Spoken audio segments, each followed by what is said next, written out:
सर्वज्ञशाला की इस online class में मैं अमित आप सभी भाइयों बहनों का स्वागत एवं अभिनंदन करता हूं। हमारी जो कंटिन्यू नियमित क्लास चल रही है उसमें हम उत्तर प्रदेश सरकार की सभी महत्वपूर्ण योजनाओं को देख रहे थे। आज उसी के क्रम में आज यह फिर से राज्य से संबंधित और जितनी भी गवर्नमेंट स्कीम बची हैं आज उसको हम समाप्त करेंगे। इससे पूर्व एक क्लास में कुछ क्वेश्चन के माध्यम से पुरानी योजनाओं की चर्चा किए थे। उसके बाद एक क्लास हुई जिसमें विस्तृत योजनाओं से संबंधित क्लास थी और उसमें 20 योजनाओं की चर्चा हमने की थी। आज उसी के आगे हम जो है कंटिन्यू करेंगे और लगभग आज 30 से 40 योजनाओं की चर्चा करेंगे जो बहुत ही महत्वपूर्ण हैं। और यह योजनाएं सभी जो हैं इसमें ज़्यादातर योजनाएं जो कि 4-5 वर्ष पुरानी हैं और जैसा कि मैं पहले भी बता चुका हूं और फिर से बताना चाहता हूं कि राज्य सरकार की आपको बहुत ज़्यादा पुरानी योजनाएं नहीं पढ़नी होती हैं, क्योंकि उत्तर प्रदेश राज्य में जितनी भी परीक्षाएं होती हैं उसमें अधिकतर जो है योजनाएं वो लेटेस्ट करंट अफेयर में जो चर्चा में रहती हैं वो और केंद्र की पूछी जाती हैं। बहुत पुरानी योजनाओं का जो है बहुत वेटेज नहीं है, तो इसलिए फिर भी हम चर्चा कर चुके हैं। कुछ पुरानी योजनाओं की चर्चा किए थे, आज कुछ जो बची हैं 2-4 वो भी चर्चा करेंगे। बाकी सभी योजनाएं नई योजनाएं हैं। तो देखते हैं आज की क्लास में कौन कौन सी महत्वपूर्ण योजनाएं हैं और इस तरह से आज की क्लास के बाद संपूर्ण जो स्टेट की गवर्नमेंट स्कीम है वह समाप्त हो जाएंगी। अगर इसको आप तीनों क्लास को 2-3 बार देख लेते हैं तो इससे बाहर कोई भी योजनाएं या इससे संबंधित नहीं आएंगी। हाँ, जो नई योजनाएं हैं जैसे करंट अफेयर में जो नई योजनाएं लागू होंगी या चालू होंगी उनको पढ़ना होगा, वह तो नियमित रूप से आप पढ़ते ही होंगे, तो बस उसी को ध्यान रखना है। और ये 2-3 क्लास में जो योजनाएं हैं सब बहुत महत्वपूर्ण हैं, इन्हीं को आपको पढ़ना है। इससे अलग जो है कोई पुरानी योजनाएँ आपको नहीं पढ़नी हैं। तो चलते हैं आज की क्लास को प्रारंभ करते हैं। पहली योजना आपके सामने है। पहली योजना है यूपी भाग्य लक्ष्मी योजना। यह योजना जो है यह आपकी 2017 में आई थी। ध्यान रखिएगा, जब स्टेट में सत्ता परिवर्तन हुआ और सपा समाजवादी पार्टी के बाद बीजेपी की गवर्नमेंट बनी, उसके बाद यह योजना आई यूपी भाग्य लक्ष्मी योजना। तो इसके बारे में आपको ध्यान रखना है। इससे संबंधित तथ्य क्या हैं कि 2017 में प्रारंभ हुई और इस योजना के अंतर्गत राज्य की आर्थिक रूप से गरीब परिवार की बेटियों के जन्म होने पर 50,000 रुपये की आर्थिक सहायता राज्य द्वारा दी जाती है और बेटी की मां को भी 5100 रुपये की धनराशि वित्तीय सहायता के रूप में प्रदान की जाती है। तो यह आपको ध्यान रखना है। उसके बाद जब लड़की, तो इसमें कैसे विभाजन है इसका ध्यान लीजिए। जब लड़की 6th क्लास में या 6वीं में जाएगी तो माता पिता को 3,000 रुपये, 8वीं कक्षा में जाएगी तो 5,000 रुपये तथा कक्षा 10 में जाएगी तो 7,000 रुपये और 12वीं कक्षा में जाएगी तो 8,000 रुपये, ऐसा प्रावधान है। और इस योजना के अंतर्गत लड़की के 21 वर्ष पूरा होने पर, 21 वर्ष की आयु होने पर क्या होगा, लड़की के माता पिता को 2 लाख रुपए की कुल धनराशि वित्तीय सहायता के रूप में दी जाएगी या शादी के लिए दी जाएगी। जब लड़की 21 वर्ष की हो जाएगी तो उसके लिए और हायर एजुकेशन या शादी के लिए उसको दी जाएगी। तो इसको ध्यान रखना है। तो पहली योजना थी यूपी भाग्य लक्ष्मी योजना, यह भी बहुत महत्वपूर्ण योजना है। अब अगली जो योजना है वह है यूपी आसान किस्त योजना। यह योजना, इस योजना के माध्यम से उत्तर प्रदेश के सभी नागरिक जो आर्थिक रूप से कमज़ोर होने की वजह से बिजली का बिल जमा करने में असमर्थ हैं उनको किस्तों में बिजली का बिल जमा करने की सुविधा उपलब्ध कराई जाती है। इसमें क्या है कि शहरी उपभोक्ता जो हैं वो अपना बिल 12 किस्तों के माध्यम से भर सकते हैं, जबकि ग्रामीण उपभोक्ता को 12 किस्तों के माध्यम से भरने का जो है छूट प्राप्त है। इसमें क्या होता है, यह हर साल योजना चलाई जाती है और इसमें जो है कुछ रियायत भी दी जाती है। इसमें कुछ रियायत भी दी जाती है। अगर मान लीजिए आपका बिल ज़्यादा इकट्ठा हो गया है, शहरों में तो हालांकि अब कनेक्शन काट दिया जाता है, लेकिन ग्रामीण क्षेत्रों में अगर ज़्यादा बिल जमा हो गया, जहाँ पे मीटर सुविधा नहीं है या मीटर लग गए हैं, मीटर संचालित नहीं है, तो वहाँ पे ग्रामीण क्षेत्रों में क्या किया जाता है, जब बिल इकट्ठा यानी अमाउंट ड्यू ज़्यादा हो जाता है तो उन पे ज़्यादा छूट दे के थोड़ा सा सब्सिडी वगैरह को दे देते हैं सरकार, जिससे क्या हो कि बिजली का बिल जो है, जो बकाया है, वो भरा जा सके। तो ग्रामीण क्षेत्रों के लिए 12 किस्तों के माध्यम से बिल भरा जा सकता है और शहरी क्षेत्रों में यही 12 किस्त है और ग्रामीण क्षेत्रों में 24 किस्त है। तो यह आपको ध्यान रखना है। यूपी आसान किस्त योजना बिजली का बिल जमा करने से संबंधित है, इसको ध्यान रखिएगा। फिर अगली जो योजना है उत्तर प्रदेश शादी अनुदान योजना। नाम से जैसा कि शादी में अनुदान दिया जाता है, तो इसमें क्या है, राज्य के गरीब नागरिकों के लिए इस योजना का शुभारंभ किया गया है। इस योजना के माध्यम से कन्या की शादी होने पर 51,000 रुपये की राशि प्रदान की जाती है। वह सभी नागरिक जो गरीबी रेखा से नीचे जीवन यापन कर रहे हैं वह उत्तर प्रदेश शादी अनुदान योजना का लाभ प्राप्त करने के पात्र हैं। तो यह भी ध्यान रखिएगा, यह भी राशि ध्यान रखिएगा। इसमें महत्वपूर्ण यही है 51,000 रुपये की राशि दी जाती है। हालांकि और भी योजनाएं इसमें हैं, वर्तमान में बहुत सारी योजनाएं चल रही हैं। सामूहिक विवाह जिसमें होता है, सामूहिक विवाह से संबंधित। अब अगली योजना जो है आत्मनिर्भर कृषक समन्वित विकास योजना। यह क्या योजना है, तो यह योजना 3 दिसंबर 2021 को उत्तर प्रदेश के मंत्रिपरिषद ने चालू वित्तीय वर्ष यानी 2021-22 से उत्तर प्रदेश में आत्मनिर्भर कृषक समन्वित विकास योजना लागू करने के प्रस्ताव को स्वीकृति दी थी। अब इसमें क्या है, भारत सरकार द्वारा इस योजना के अंतर्गत 3% वार्षिक उपादान 7 वर्ष की अवधि हेतु प्रदान करने के साथ साथ 2 करोड़ रुपए तक के बैंक ऋण की गारंटी की सुविधा प्रदान की जाती है।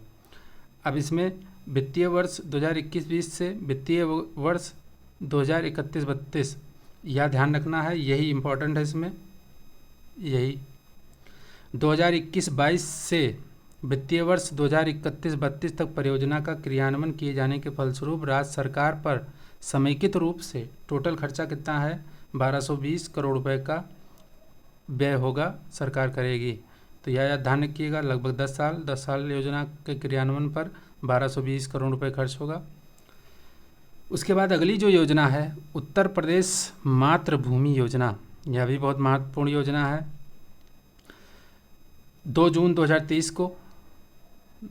2023 को लखनऊ से इस योजना का शुभारंभ किया गया योगी जी के द्वारा।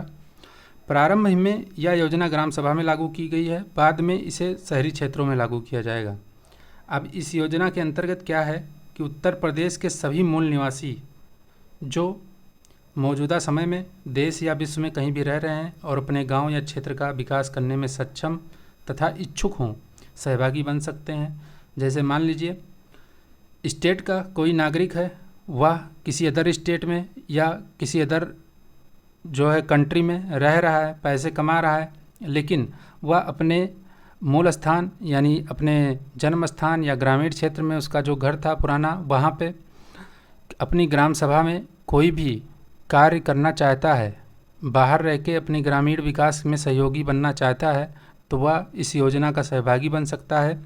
अब इस योजना के अंतर्गत क्या किया जाता है कि मान लीजिए कोई भी कार्य उसे करना है। जैसे मान लीजिए एक इंसान है, मैं खुद मान लेता हूँ अपने आप को, मैं अलग कंट्री में रह रहा हूँ, मान लीजिए यूएसए में रह रहा हूँ, और मैं क्या चाहता हूँ मेरे गांव का डेवलपमेंट हो या मेरे गांव में एक छोटा सा स्पोर्ट्स जो है कॉलेज बन जाए। अब उस स्पोर्ट्स कॉलेज में क्या करना होगा, इस सरकार को आपको आवेदन देना होगा और फिर क्या होगा, जो जितना अनुमानित खर्चा है उसका अनुमानित खर्चा उसके 60% जो अमाउंट होगा वह मुझको देना होगा और ज़मीन और लागत की 40% धनराशि राज्य सरकार उपलब्ध कराएगी। मान लीजिए 100 लाख रुपए है, 100 लाख रुपए खर्चा है उसका, 100 लाख। अब 100 लाख में क्या 60 लाख रुपए मुझे अमाउंट देना है और सरकार के पास आवेदन करना है कि मैं ऐसा काम कराना चाहता हूँ, ऐसे ऐसे इसका बजट सरकार अनुमान कर लेगी। उस हिसाब से 100 लाख में से 60 लाख हम दे देंगे। उसके बाद का काम सरकार का है, वह 40% अमाउंट इसका जो है बजट का खर्चा देगी, साथ में वह ज़मीन उपलब्ध कराएगी कि कहाँ बनना होगा। अब आप जहाँ चाहें वहाँ तो बन नहीं सकता, किसी की ज़मीन पे आप बोल दें कि यहाँ हमें बनवाना है तो थोड़ी पॉसिबल है। तो क्या होगा कि सरकार जो ग्राम सभा की ज़मीन होगी या सार्वजनिक जो ज़मीन होगी वहीं पे उसको बनाएगी। तो ज़मीन और लागत का 40% सरकार उपलब्ध कराएगी।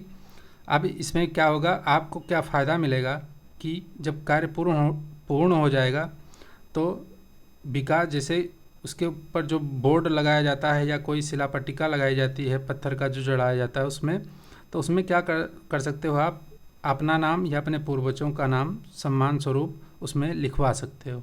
तो यह सरकार आपको छूट देगी इस तरह से इस योजना का जो लाभ होगा सबसे बढ़िया यह होगा कि आपकी इच्छा की पूर्ति होगी, प्लस सरकार का आधा काम कम हो जाएगा, क्योंकि सरकार ग्रामीण क्षेत्र में डेवलपमेंट से संबंधित पूरी धनराशि खर्चा करती है। तो उसका जो व्यय है वो भी कम हो जाएगा, प्लस आपकी मंशा भी पूरी हो जाएगी और प्लस ग्रामीण का क्षेत्र का विकास भी हो जाएगा। तो इस तरह से अच्छी योजना है यह। अब फिर अगली योजना है आत्मनिर्भर उत्तर प्रदेश रोजगार कार्यक्रम। यह 26 जून 2020 को प्रधानमंत्री मोदी द्वारा वीडियो कॉन्फ्रेंसिंग के माध्यम से इसका जो है शुभारंभ किया गया। अब यह कार्यक्रम उन विस्थापित श्रमिकों को रोजगार देने के लिए शुरू किया गया जो कोविड-19 महामारी के कारण अन्य राज्यों से वापस आए थे। तो यह कोविड-19 के बाद में, जब लॉकडाउन के बाद में, जब मजदूर जो बाहर काम करते थे अदर स्टेट में भाग भाग के अपने गांव में आए या अपने संबंधित राज्य में आए, तो उस समय उत्तर प्रदेश सरकार द्वारा इसको प्रारंभ किया गया था। अब अगली योजना है किसान कल्याण मिशन, बहुत इम्पॉर्टेंट है।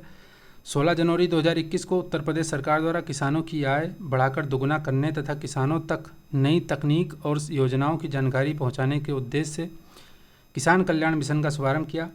ये कार्यक्रम उत्तर प्रदेश के सभी विकास खंडों यानी सभी ब्लॉक में 6 जनवरी से 21 जनवरी 2021 तक 3 चरणों में संचालित किए गए।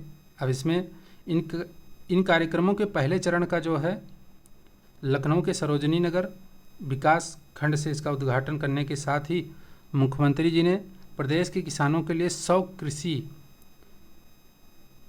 किसान कल्याण केंद्र प्रदेश को समर्पित किए। यह केंद्र, जैसे मान लीजिए कोई इफ़को की एजेंसी है या दुकान है, तो या कोई और खाद्य बीज की दुकान है, तो अगर वह अच्छा है तो उसमें वह सरकार क्या करती है, कृषि कल्याण केंद्र के रूप में उसको परिवर्तित कर देती है और कुछ छूट उसमें प्रदान करती है। तो इस तरीके से 100 कृषि कल्याण केंद्र प्रदेश को समर्पित किया गया था, यह भी ध्यान रखिएगा। अब अगला एक अभियान है प्रेरणा ज्ञानोत्सव अभियान। यह 1 मार्च 2021 से उत्तर प्रदेश के सभी प्राथमिक और उच्च प्राथमिक विद्यालयों में विशेष अभियान प्रेरणा ज्ञानोत्सव आरंभ किया गया। अब इसमें क्या है, इस अभियान के अंतर्गत बच्चों को शिक्षा की मुख्य धारा से जोड़ने और उनकी दक्षता को बढ़ाने के लिए विशेष प्रयास के तहत विभिन्न गतिविधियां संचालित की गईं। तो एक अभियान था, इसको भी ध्यान रख लीजिएगा आप। अब अगली योजना है सारस परियोजना, बहुत इम्पॉर्टेंट है। सारस परियोजना ये इजराइल के राजदूत नाओर गिलोन द्वारा अर्थला, जो कि गाजियाबाद में है, इसकी परियोजना की शुरुआत की गई। कब की गई? 20 सितंबर 2022 को। और परियोजना के अंतर्गत महिला सशक्तिकरण यानी वुमेन एम्पावरमेंट तथा मासिक धर्म स्वच्छता यानी मेंस्ट्रुअल हाइजीन और जागरूकता को बढ़ावा दिया जाएगा। तो यह महिलाओं से संबंधित योजना है सारस परियोजना, यह भी ध्यान रखिएगा, इम्पोर्टेंट है। अब अगली योजना है मुख्यमंत्री बुनकर सौर ऊर्जा परियोजना, यह भी बहुत इम्पोर्टेंट है। 25 नवंबर 2022 को उत्तर प्रदेश मंत्रिमंडल द्वारा इस योजना को संचालित किए जाने संबंधित प्रस्ताव को मंजूरी प्रदान की गई। यह योजना लागू होने की तिथि से 5 वर्ष तक के लिए कार्यान्वित की जाएगी, यानी जब लागू हुई जिस डेट को, उसके 5 वर्ष तक अगले यह चलेगी योजना। और योजना का कार्यान्वयन कौन करेगा? यूपी नेडा को कार्यदायी संस्था नामित किया गया है, यानी कार्य का संचालन यूपी नेडा द्वारा किया जाएगा। अब यह यूपी नेडा क्या है, इसको भी समझ लीजिएगा आप।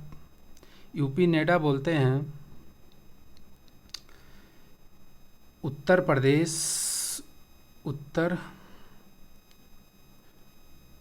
प्रदेश new and renewable energy development agency, बस ध्यान रखिएगा। Uttar Pradesh new renewable energy and development जो है एजेंसी यह है, और इसकी जो स्थापना 1983 में की गई थी, यानी यूपी नेडा की स्थापना 1983 में। तब इसका नाम थोड़ा अलग था, इसका नाम था non conventional energy development agency. बाद में इसका नाम कर दिया गया यूपी नेडा, यानी Uttar Pradesh new and renewable energy development agency. ऐसे ही मिलती जुलती संस्था है भारत की केंद्रीय संस्था, जिसको बोलते हैं, क्या बोलते हैं, इरेडा बोलते हैं। यूपी की यूपी नेडा, केंद्र सरकार की इरेडा। अब इरेडा का क्या फुल फॉर्म होता है? Indian renewable energy development agency. इसकी स्थापना 1987 में 1987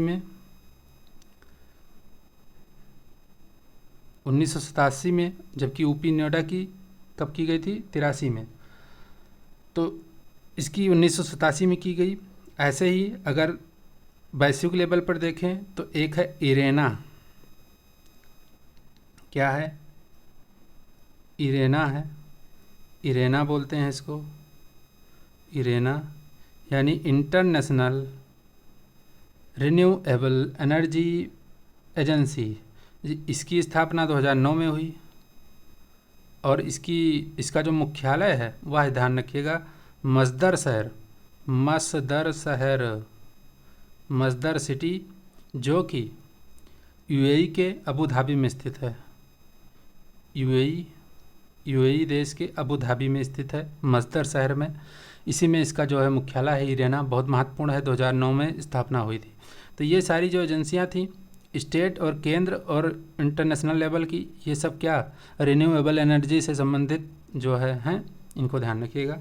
अब योजना के अंतर्गत क्या सरकार सामान्य पावरलूम बुनकरों को सोलर प्लांट की कुल लागत का 50% शासकीय अनुदान प्रदान करेगी। अब यह क्या होता है पावरलूम बुनकर? देखिए, जो बुनकर होते हैं, बुनकर दो तरीके से किसी चीज़ को बुनते हैं। कैसे? एक होता है हैंडलूम जो हाथों से बुना जाता है, और दूसरा होता है पावरलूम जो मशीनों से बुना जाता है। तो इसमें योजना के अंतर्गत क्या होगा कि सामान्य जो पावरलूम बुनकर हैं, जो मशीनों से सामान्य श्रेणी के जो बुनकर हैं, उनको क्या सोलर प्लांट लगाया जाएगा, उसी के माध्यम से यह मशीनें चलेंगी, और सोलर प्लांट की कुल लागत का 50% जो है सरकार देगी। और वहीं अगर अनुसूचित जात और जनजाति के पावरलूम बुनकर हैं तो उनको कुल लागत का कितना 75% शासकीय अनुदान प्रदान किया जाएगा। योजना के अंतर्गत कम से कम 10% महिला बुनकरों को सम्मानित किया जाएगा। तो यह ध्यान रखिएगा, इम्पोर्टेंट योजना है। फिर है प्लेज निजी औद्योगिक पार्कों के विकास की योजना।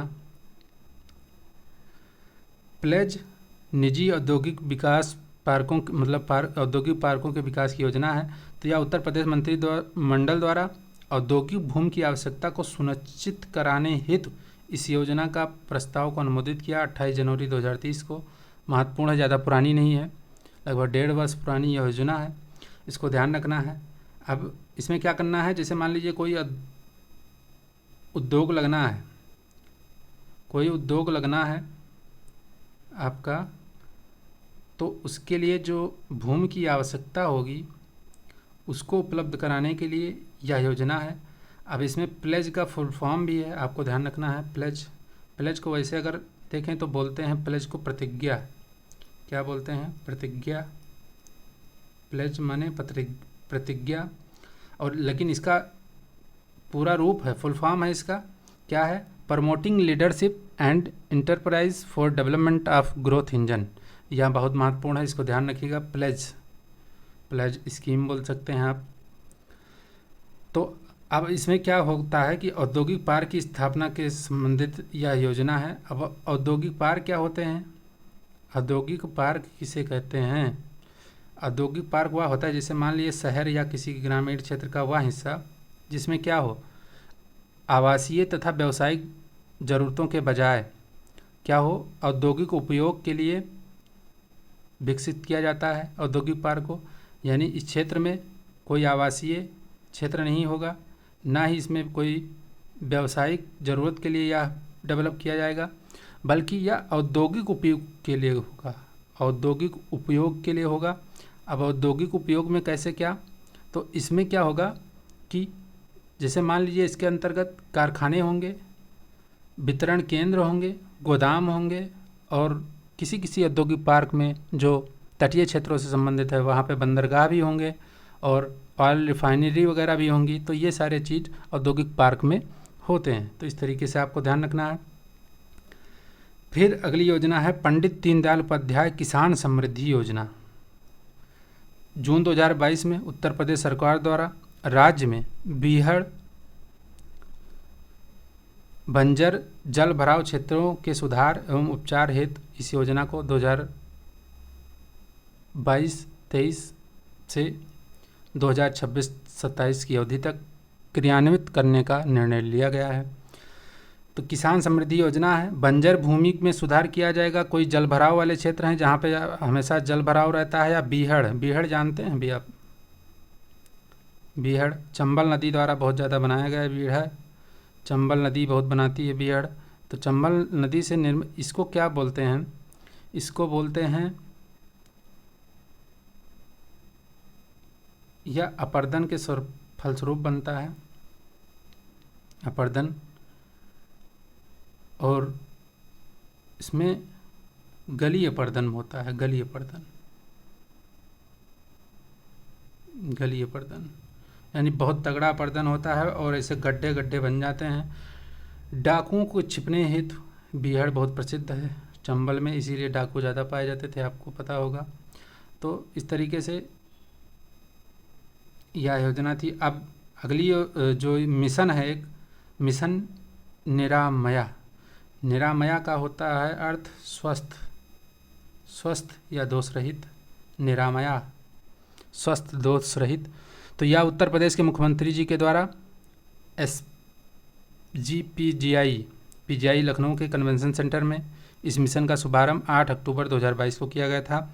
और राज्य की स्वास्थ्य प्रणाली को मजबूत करने और पैरामेडिकल शिक्षा की गुणवत्ता में बदलाव लाने के उद्देश्य से यह मिशन शुरू किया गया था। इसमें क्या किया जाता है कि पैरामेडिकल जो हैं या डॉक्टर हैं उनकी रैंकिंग बनाई जाती है और उनके क्षमता में, एफिशिएंसी में जो है उनके सुधार का प्रयास किया जाता है। तो मिशन निरामया याद रखिएगा, पीजीआई लखनऊ से इसकी शुरुआत हुई थी। अगली जो योजना है बहुत महत्वपूर्ण है, आप इससे पहले सुने होंगे ओडीओपी, वैसे ही ओडीओएस योजना है, यानी एक जिला एक खेल, वन डिस्ट्रिक्ट वन स्पोर्ट। यह बहुत महत्वपूर्ण योजना है। दिसंबर 2022 में उत्तर प्रदेश में खेल को बढ़ावा देने हेतु एक जिला एक खेल योजना शुरुआत की गई। ओडीओएस योजना में शामिल करने हेतु 10 जिलों के खेलों में बदलाव किया गया है। जैसा कि प्रत्येक जिले विशेष खेलों से संबंधित हैं, हर जिले में अलग अलग खेल है, उसको आपको ध्यान नहीं रखना है, पढ़ने को एक बार पढ़ जरूर लीजिएगा। लेकिन कुछ 10 जिले हैं जो जिनके खेलों में परिवर्तन किया गया। जैसा कि ओडीओपी में आप देखते होंगे प्रत्येक जिले से एक उत्पाद को चिन्हित किया गया है, वैसे ही प्रत्येक जिले से इसमें एक खेल को चिन्हित किया गया है। तो पहले कुछ, जैसे मथुरा में पहले जूडो प्रसिद्ध था, लेकिन उसको जूडो नहीं शामिल किया गया। मथुरा में जूडो के स्थान पर कुश्ती को ओडीओएस में शामिल किया गया है। जैसा कि ओडीओपी योजना आई उसके बाद लगातार उससे संबंधित क्वेश्चन आए हैं। अब अगला नंबर इसी योजना से संबंधित क्वेश्चन का होगा, तो यह ध्यान रखिएगा, बहुत महत्वपूर्ण है। ऐसे ही बलिया, अम्बेडकर नगर, कानपुर देहात और फतेहपुर में बैडमिंटन के स्थान पर एथलेटिक्स को शामिल किया गया है। ठीक है, ये बदलाव किए गए हैं, आप ध्यान रखिए। शामिल तो हुआ ही है, ये बदलाव किए गए हैं। पहले इसमें बैडमिंटन संबंधित था, अब इसको एथलेटिक्स के रूप में इसको चिन्हित किया गया है। ऐसे ही श्रावस्ती में बैडमिंटन के स्थान पर कबड्डी शामिल की गई है। झांसी, गोंडा, लखीमपुर, बहराइच बैडमिंटन के स्थान पर हॉकी, और नहीं, झांसी, गोंडा, लखीमपुर में बैडमिंटन के स्थान पर हॉकी है, वहीं बहराइच में बैडमिंटन के स्थान पर फुटबॉल है। तो यह ध्यान रखिएगा। इसमें सारे डिस्ट्रिक्ट का आप एक बार पढ़ जरूर लीजिएगा कि कौन से डिस्ट्रिक्ट में कौन से खेल को चिन्हित किया गया है। फिर अगली योजना है पर drop more crop micro irrigation कार्यक्रम, यानी सूक्ष्म सिंचाई कार्यक्रम है। अब ये पर ड्रॉप मोर क्रॉप, जैसा कि यह प्रधानमंत्री कृषि सिंचाई योजना का मोटो भी है, यानी उसका ध्येय वाक्य है पर ड्रॉप मोर क्रॉप, ऐसे है पर ड्रॉप मोर क्रॉप। तो यह प्रधानमंत्री कृषि सिंचाई योजना का ध्येय वाक्य है, आपको इसको ध्यान रखना है।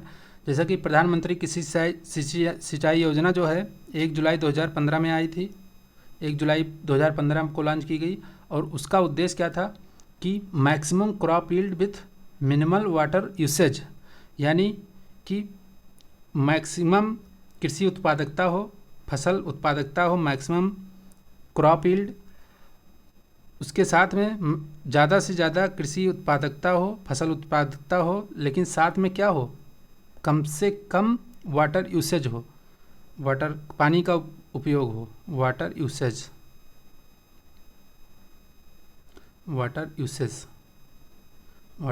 बोलते हैं इसको। तो मिनिमल वाटर यूसेज हो लेकिन मैक्सिमम क्रॉप यील्ड हो, ठीक है, यह ध्यान रखिएगा। यह प्रधानमंत्री कृषि सिंचाई योजना की बात कर रहा हूँ जिसका उद्देश्य था, और यह जो योजना है वैसे ही है जैसे प्रधानमंत्री कृषि सिंचाई योजना का जो उद्देश्य है या लक्ष्य है, वैसे यह भी योजना है, माइक्रो इरिगेशन कार्यक्रम है। इसमें क्या है कि उत्तर प्रदेश मंत्रिमंडल द्वारा पर drop more crop micro irrigation कार्यक्रम के अंतर्गत ड्रिप एवं स्प्रिंकलर सिंचाई के प्रोत्साहन हेतु 5 वर्षों की अवधि 2022-23 से 2026-27 तक अतिरिक्त राज्य सहायता टॉपअप दिए जाने से संबंधित प्रस्ताव को मंजूरी दी है, यह ध्यान रखिएगा। अब ये ड्रिप सिंचाई क्या होती है, आप जैसे खेतों में ऐसे मान लीजिए ये किसी फसल की ऐसे लाइन है, तो इन्हीं के ऐसे साइड पाइप के माध्यम से इसकी सिंचाई की जाती है। वहीं स्प्रिंकलर जो सिंचाई होती है उसमें क्या होता है, ऐसे खेत के बीच बीच में एक ऐसे लगा दिया जाता है और वह ऐसे घूमता रहता है और उससे पानी के फुहारे निकलते रहते हैं। तो इससे क्या होता है कि मिनिमल जो है पानी का यूसेज होता है और फसल के लिए लाभदायक उतना ही होता है। अभी हम लोग क्या करते हैं, जैसे सामान्य सिंचाई जब करते हैं तो उसमें एक पाइप के माध्यम से खेत में पानी रख दिया जाता है, तो वो भरता रहता है, जब तक पूरे खेत में नहीं पहुंच जाता तब तक हम लोग उसको बंद नहीं करते हैं। इस तरीके से बहुत ज़्यादा पानी यूज होता है, लेकिन इसमें चूँकि यह ड्रिप और स्प्रिंकलर सिंचाई है तो इसमें कम यूज होता है। तो पानी के दोहन को कम करने का उद्देश्य है, साथ ही पानी का यूसेज कम हो और उत्पादकता ज़्यादा हो। अगला पहल है और कार्यक्रम है आरोहिणी पहल प्रशिक्षण कार्यक्रम, इसको ध्यान रखिएगा। जनवरी 2023 में उत्तर प्रदेश सरकार ने राज्य के सभी 746 कस्तूरबा गांधी बालिका विद्यालयों में लड़कियों की सुरक्षा के लिए आरोहिणी पहल प्रशिक्षण कार्यक्रम शुरू किया गया है। जैसा कि कस्तूरबा गांधी बालिका विद्यालय योजना आई थी 2004 में, इसके अंतर्गत क्या किया जाता है कि कस्तूरबा गांधी बालिका आवासीय विद्यालय स्थापित किए जाते हैं और इसमें आपका 75 और 25 ऐसे कैटेगरी है, सीटों का विभाजन आरक्षित रहती हैं SC ST और महिला SC ST के लिए, और BPL के लिए शायद 25% ऐसे ही है, इसका सीटों का आरक्षण रहता है इसमें, यानी इतनी 25% सीटें यहाँ से भरी जाएंगी, SC ST इनकी लड़कियों से 75% सीटें भरी जाएंगी। इस तरह की व्यवस्था इसमें होती है, आवासीय विद्यालय होते हैं। अभी इस अभियान का उद्देश्य लड़कियों को अपने अधिकारों के लिए आवाज़ उठाने में सक्षम बनाना है। आरोहिणी कार्यक्रम 3 चरणों में लागू होगा। पहले चरण में क्या किया जाएगा, शिक्षकों को जो है प्रशिक्षण दिया जाएगा, उनको ट्रेनिंग दी जाएगी। प्रशिक्षण प्राप्त करने के पश्चात प्रत्येक कस्तूरबा गांधी स्कूल के 2 शिक्षक छात्राओं को शिक्षित करेंगे। तीसरे चरण में सामुदायिक स्तर पर अभियान संचालित किया जाएगा। तो यह आप 3 चरणों में यह योजना संचालित होगी, इसको ध्यान रखिएगा। अब अगला जो है कार्यक्रम है उत्तर प्रदेश मिलेट्स, जिसको कदन्न बोलते हैं, पुनरुद्धार कार्यक्रम। बहुत अच्छा कार्यक्रम है यह। 28 जनवरी 2030 को उत्तर प्रदेश मंत्रिमंडल ने प्रदेश में मिलेट्स, अब मिलेट्स महत्वपूर्ण यह है, मिलेट्स के अंतर्गत क्या क्या शामिल होता है, तो इसके अंदर ज्वार, बाजरा, कोदो, सावा, रागी, मडुआ आदि इसके अंदर शामिल होते हैं मिलेट्स में। तो इसकी खेती के प्रसंस्करण एवं उपयोग को बढ़ावा देने हेतु राज्य सरकार द्वारा उत्तर प्रदेश मिलेट्स पुनरुद्धार कार्यक्रम के संचालन के प्रस्ताव को मंजूरी दी गई है। अब इस नवीन योजना को वर्ष 2023 1 जनवरी 2023 से वर्ष 2027 तक के लिए संचालित किया जाना प्रस्तावित है, यानी 4 वर्ष के लिए।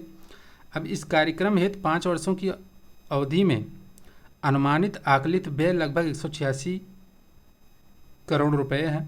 यह कार्यक्रम प्रदेश के सभी 75 जिलों में क्रियान्वित किया जाएगा। तो यह मिलेट से संबंधित है। जैसा कि 2023 को क्या किया गया, यूनाइटेड नेशन यानी संयुक्त राष्ट्र द्वारा, संयुक्त राष्ट्र तथा FAO फूड जो खाद्य संबंधित हैं, food and agriculture organization FAO plus UN के द्वारा सन 2023 को क्या किया गया, इंटरनेशनल मिलेट्स ईयर के रूप में घोषित किया गया। इंटरनेशनल मिलेट्स ईयर यानी कदन्न का वर्ष है यह 2023 का। अब इसमें क्या किया गया कि भारत सरकार ने इसका प्रस्ताव रखा था कि हम 2023 को जो है मिलेट्स ईयर के रूप में मनाना चाहते हैं, तो इसको प्रस्ताव को मंजूरी दी और मान्यता भी यूनाइटेड नेशन ने दे दिया। तो इस तरीके से 2023 का जो है वर्ष जो है इंटरनेशनल मिलेट्स ईयर के रूप में मनाया गया। और 2023 में ही इसी के फलस्वरूप भारत में नई दिल्ली में जो पूसा का मुख्यालय है, पूसा में क्या किया गया, ग्लोबल मिलेट्स समिट का आयोजन किया गया, यानी वैश्विक कदन्न सम्मेलन का आयोजन किया गया। और इसी में मोदी जी ने अपने भाषण में क्या मिलेट्स को श्री अन्न की संज्ञा दी थी। यह भी बहुत महत्वपूर्ण है। मिलेट्स को क्या कहा था मोदी जी ने, श्री अन्न, इसी वैश्विक सम्मेलन में। तो यह भी ध्यान रखना है, ग्लोबल मिलेट्स सम्मेलन का आयोजन कहाँ हुआ, दिल्ली में हुआ था 2023 में। और 2023 का वर्ष इंटरनेशनल मिलेट्स ईयर के रूप में मनाया गया और इसी में मोदी जी ने श्री अन्न की संज्ञा दी मिलेट्स को। तो यह ध्यान रखिएगा। मिलेट्स के अंतर्गत क्या क्या आता है आप पढ़ चुके हैं, ज्वार, बाजरा, कोदो, सावा, रागी, इसको ध्यान रखिएगा। अब अगली योजना है, कार्यक्रम है कौन सा, उत्तर प्रदेश में लैंड होल्डिंग्स यूनिकोड कार्यक्रम है। फरवरी 2021 में आया था और उत्तर प्रदेश सरकार ने राज्य में सभी प्रकार के लैंड होल्डिंग्स को चिन्हित करने के लिए एक 16 अंकों का यूनिक कोड जारी करने की प्रणाली शुरू की है। अब इस प्रणाली का मुख्य उद्देश्य क्या है, भूमि विवादों के मामलों की जांच करना, विवादित भूमि की नकली रजिस्ट्रियों को समाप्त करना और लोगों को धोखेबाजों के जाल में फंसने से बचाना। तो इसका उद्देश्य है, बहुत महत्वपूर्ण है, ध्यान रखिएगा। अब यह जो 16 अंक हैं इसमें दिए जाएंगे, जो यूनिक कोड होंगे, तो इसमें क्या है, पहले के 6 अंक भूमि की जनसंख्या यानी आबादी के आधार पर निर्धारित होंगे। अगले 4 अंक भूमि की विशिष्ट पहचान का निर्धारण करेंगे। फिर क्या, 6 4 10 हो गया। फिर 11 से 14 तक के अंक भूमि के विभाजन की संख्या होगी। और फिर जब अंतिम बचे 2 अंक हैं वह क्या होंगे, श्रेणी के संबंध में विवरण होगा, जिसके माध्यम से कृषि, आवासीय, वाणिज्य भूमि की पहचान की जाएगी। यानी जो अंतिम 2 अंक होगा वह बताएगा कि भूमि की श्रेणी क्या है, कृषि भूमि है या आवासीय भूमि है या वाणिज्य भूमि है, तो इसकी पहचान की जाएगी। तो यह ध्यान रखिएगा। यह यूनिकोड उत्तर प्रदेश सरकार के राजस्व विभाग द्वारा जारी किया जाएगा। यह सभी प्रकार की कृषि, आवासीय, वाणिज्यिक भूमि के लिए जारी होगा। बहुत महत्वपूर्ण है, ध्यान रखिएगा। यह लैंड होल्डिंग्स यूनिकोड भूमि विवाद के मामलों की जांच करने में मदद करेगा। अब अगला अभियान है मिशन शक्ति अभियान। क्वेश्चन में शायद इसकी चर्चा हम किए थे, फिर भी आप देख लेते हैं इसको विस्तार रूप में। तो 17 अक्टूबर 2020 को उत्तर प्रदेश के मुख्यमंत्री जी के द्वारा बलरामपुर जनपद में स्थित है देवीपाटन शक्तिपीठ मंदिर, इससे इस अभियान का जो है प्रारंभ किया गया। उद्देश्य क्या है? महिलाओं, बालिकाओं और बच्चों की सुरक्षा, गरिमा तथा स्वावलंबन को बढ़ावा देना। उल्लेखनीय है, बलरामपुर में बलात्कार के पश्चात मृत्यु का शिकार हुई 22 वर्षीय दलित महिला के सम्मान में मिशन शक्ति को आरंभ किया गया था। ध्यान रखिएगा, महत्वपूर्ण है। और यह मिशन काफ़ी सक्सेसफुल मिशन रहा है, क्योंकि इसके तहत जो है बहुत से pink booth toilet, pink booth police station, pink booth जो है के रूप में जो है पिंक बसें चल रही हैं, बहुत सारी चीज़ें की गई हैं। तो इस थोड़ा सफल कार्यक्रम रहा है।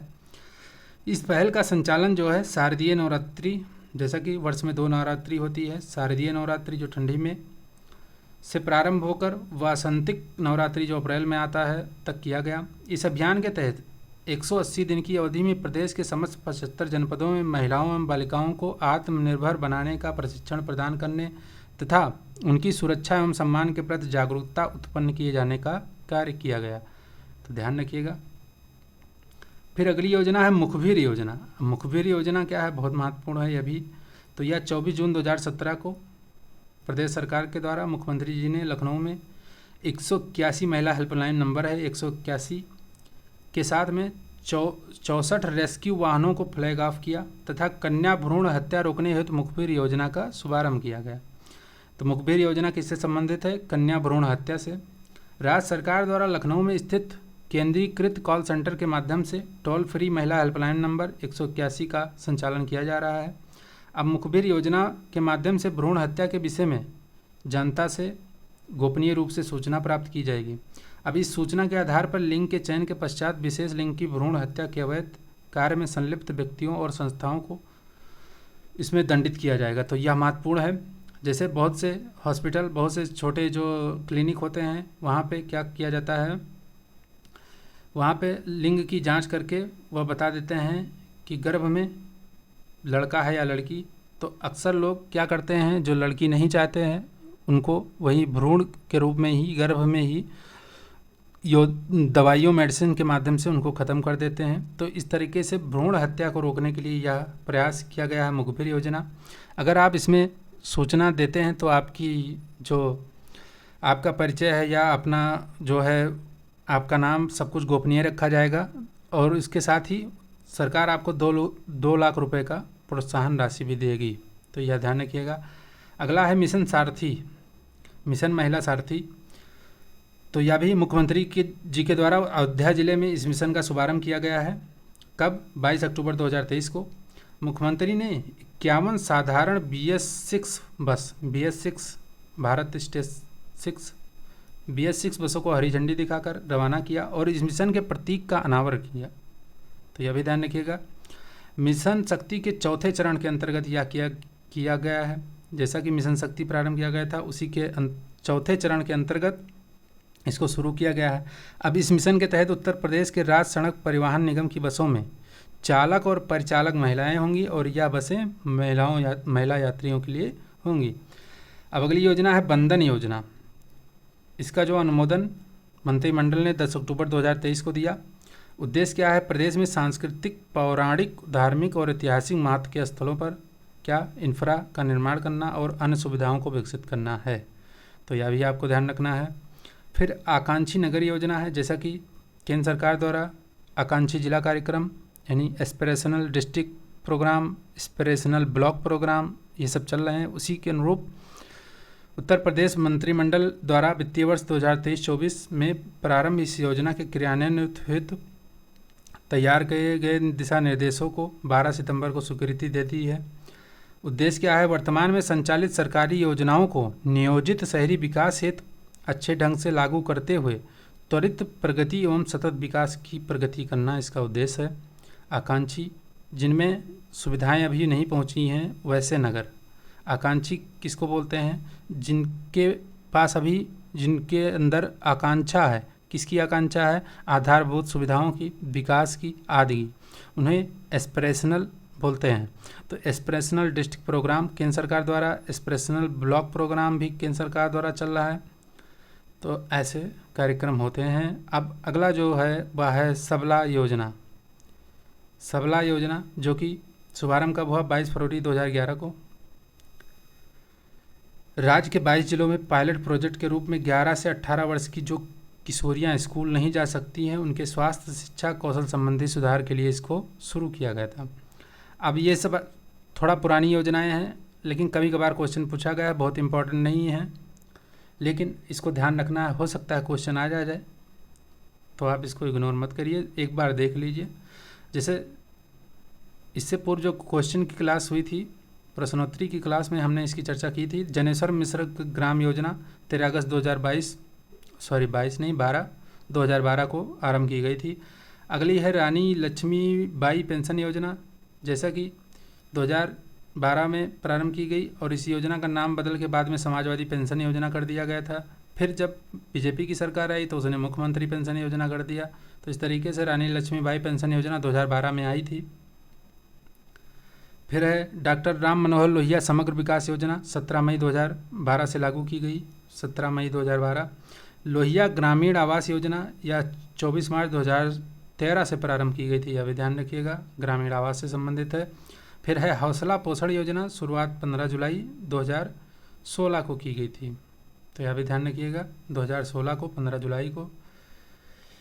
फिर है समाजवादी एम्बुलेंस सेवा योजना, यह 14 सितंबर 2012 को प्रारंभ किया गया था। फिर उत्तर प्रदेश में शिक्षा मित्र योजना, यह बहुत महत्वपूर्ण है, इसको ध्यान रखिएगा। कई बार इस ऐसे ही डायरेक्ट प्रश्न पूछा जाता है कि उत्तर प्रदेश में शिक्षा मित्र योजना कब शुरुआत कब हुई, तो ध्यान रखिएगा 2001 में, ठीक है। और ये भी बहुत महत्वपूर्ण है, इंपॉर्टेंट कर लीजिए इसको। दो चीज़ें यहाँ पे बहुत महत्वपूर्ण हैं, एक उत्तर प्रदेश में शिक्षा मित्र, फिर पंचायत मित्र। तो यह उत्तर प्रदेश में 2 फरवरी 2006 से शुरू की गई थी, इसको ध्यान रखिएगा। कस्तूरबा गांधी विद्यालय योजना 2004 में बता चुका हूँ। अन्य योजनाएं कुछ हैं, जैसे समाजवादी पेंशन योजना जो कि 2012 में आई थी, रानी लक्ष्मीबाई योजना का स्थान लिया।